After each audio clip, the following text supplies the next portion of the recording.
Mayor, kumusta po yung pag-ikot nyo dun sa Ground Zero today? Sa Machura. Kaya malulungkot tayo pero we try to control the problem. Immediately, I called the city engineering, DEPS to collect all the debris. First things first, makagalaw sila ng maayos. Ilabas nila yung mga debris sa Eskinita, Looban at nearby Pasig River. Tapos ilabas sa along Carola Road, pinadadala ko yung mga truck, bulldozer, para makapagpalabas na sila ng gamit.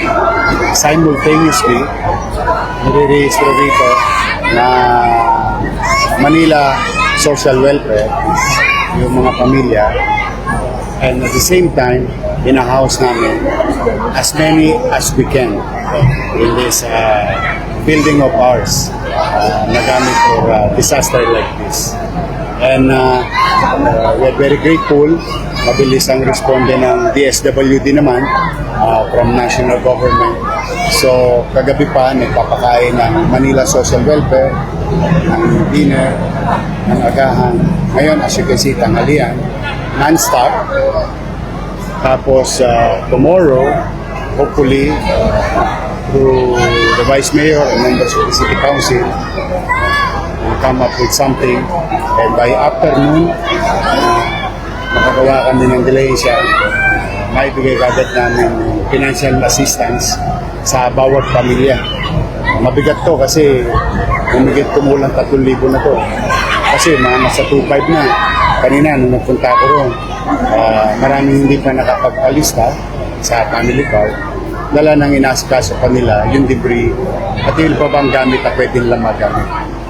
But for the meantime, the numbers so huge. So, by hopefully cross finger, mid-afternoon or late afternoon, I'll be back here to deliver the financial assistance of the city government so that they can start rebuilding their road. Mayor, this is from the city alone. Yes. Magkano po yung possible na? Tansya ko rito, mahina na kulang-kulang 15 million pesos. Mabigat to. Mabigat. Hindi to extraordinary itong Sir, Task Force Charlie, talagang masyadong malaki yung apoy. Inabot ng 7 oras. Ano po yung naging challenges, Mayor? the wind, the nature itself. Kasi galing tayo sa along Pasig River. So, papalo-palo yung hangin. May kasamang apoy. Kaya lumawak ng lumawak. Siyempre, ako, familiar ako sa Parola. Puro Eskinita yan. Things are chaotic. Then, the rest is malungkot. Mabigat to. Ang goal namin, makabalik agad sila to start rebuilding with the help of the city. So, wala namang pressure. Wala pa naman nila. Pero yung Manila Health Department, ewan ko napansin ninyo, nandito rin sila.